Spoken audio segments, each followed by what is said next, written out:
इस वीडियो में हम समझेंगे रदरफोर्ड अल्फा रे स्कैटरिंग एक्सपेरिमेंट। जे थॉमसन पहले साइंटिस्ट थे जिन्होंने पहला एटॉमिक मॉडल डिस्कवर किया। इस एटॉमिक मॉडल को उन्होंने पल्म पुडिंग मॉडल नाम दिया। लेकिन इस एटॉमिक मॉडल की कुछ लिमिटेशन थी, जिसके कारण ये एटॉमिक मॉडल एटॉमिक स्ट्रक्चर को एक्सप्लेन नहीं कर पाया। अर्नेस्ट रदरफोर्ड, जो कि एक ब्रिटिश साइंटिस्ट थे, वो जे थॉमसन के इस एटॉमिक मॉडल से सहमत नहीं हुए,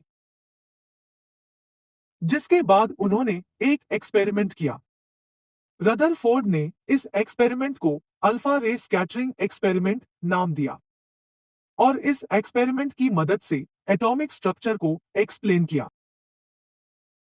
तो आइए इस एक्सपेरिमेंट को डिटेल में समझते हैं। एनिमेशन में हम देखते हैं कि एक रेडियो एक्टिव सोर्स को लेड ब्लॉक यानी ग्लास कंटेनर में रखा गया है।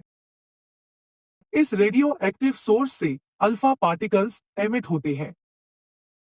एक अल्फा पार्टिकल हीलियम न्यूक्लियस के बराबर होता है, जिसमें 2 प्रोटॉन्स और 2 न्यूट्रॉन्स होते हैं।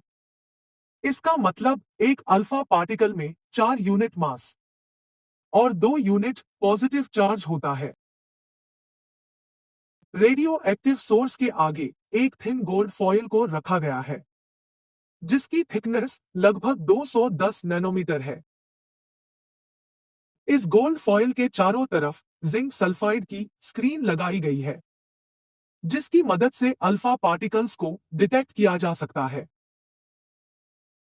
गोल्ड फॉयल और रेडियो एक्टिव सोर्स के बीच में एक ग्लास स्लिट को रखा गया है, जिसकी मदद से अल्फा रे को स्ट्रेट और नैरो प्रोजेक्ट किया जा सकता है।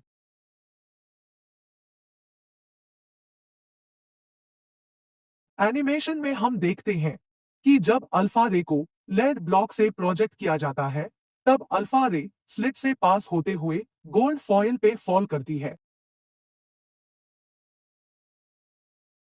अल्फा रे में जो अल्फा पार्टिकल्स हैं, वो गोल्ड फॉयल से स्कैटर होते हैं और डिफरेंट एंगल पे डिफ्लेक्ट होते हैं।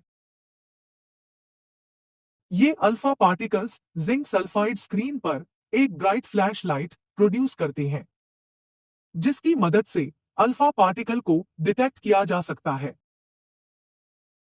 आइए अब जानते हैं इस एक्सपेरिमेंट के ऑब्जर्वेशन के बारे में।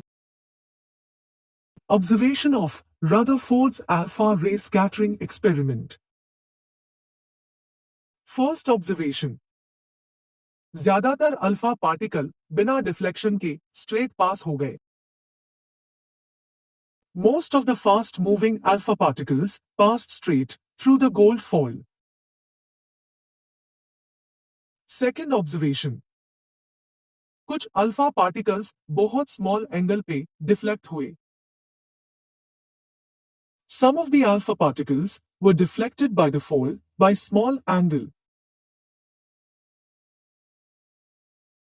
Third observation, लगभग हर 12,000 पार्टिकल में से एक पार्टिकल गोल्ड फॉयल से टकरा के 180 डिग्री पे बाउंस बैक हुआ।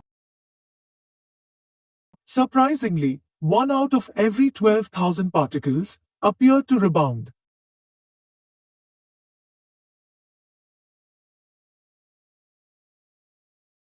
इन सभी ऑब्जर्वेशंस को ध्यान में रखते हुए रदरफोर्ड ने कुछ कंक्लूजन्स यानी निष्कर्ष निकाला, जो कि कुछ इस तरह है।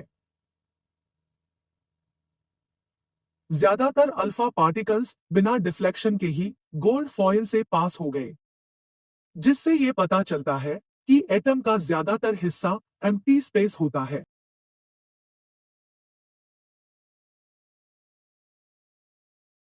कुछ अल्फा पार्टिकल बहुत स्मॉल एंगल पे डिफ्लेक्ट हुए, जिससे ये पता चलता है कि एटम में पॉजिटिव चार्ज यूनिफॉर्मली डिस्ट्रीब्यूट नहीं होता, बल्कि बहुत छोटे वॉल्यूम में कॉन्सेंट्रेट होता है। बहुत कम अल्फा पार्टिकल 180 डिग्री पे बाउंस बैक हुए, जिससे ये पता चलता है कि एटम में जो पॉजिटिव चार्ज पार्टिकल्स हैं, वो बहुत स्मॉल वॉल्यूम ऑक्यूपाई करते हैं। इस एक्सपेरिमेंट के बेसिस पे रदरफोर्ड ने इसे एटम का न्यूक्लियर मॉडल बताया और साथ ही इसके फीचर्स को एक्सप्लेन किया, जो कि कुछ इस तरह है। इलेक्ट्रॉन्स न्यूक्लियस के अराउंड सर्कुलर पाथ पे रिवॉल्व करते हैं। एटम में जो पॉजिटिवली चार्ज सेंटर है उसे न्यूक्लियस कहते हैं और इस पॉजिटिवली चार्ज सेंटर पे एटम का कंप्लीट मास कॉन्सेंट्रेट रहता है। न्यूक्लियस का साइज एटम के कंपैरिजन में बहुत छोटा होता है।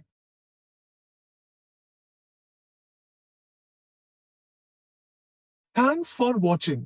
अगर आपको हमारा ये वीडियो अच्छा लगा तो ऐसे ही और वीडियो देखने के लिए चैनल को सब्सक्राइब करें, वीडियो को शेयर और लाइक करें। तो मिलते हैं नेक्स्ट वीडियो में।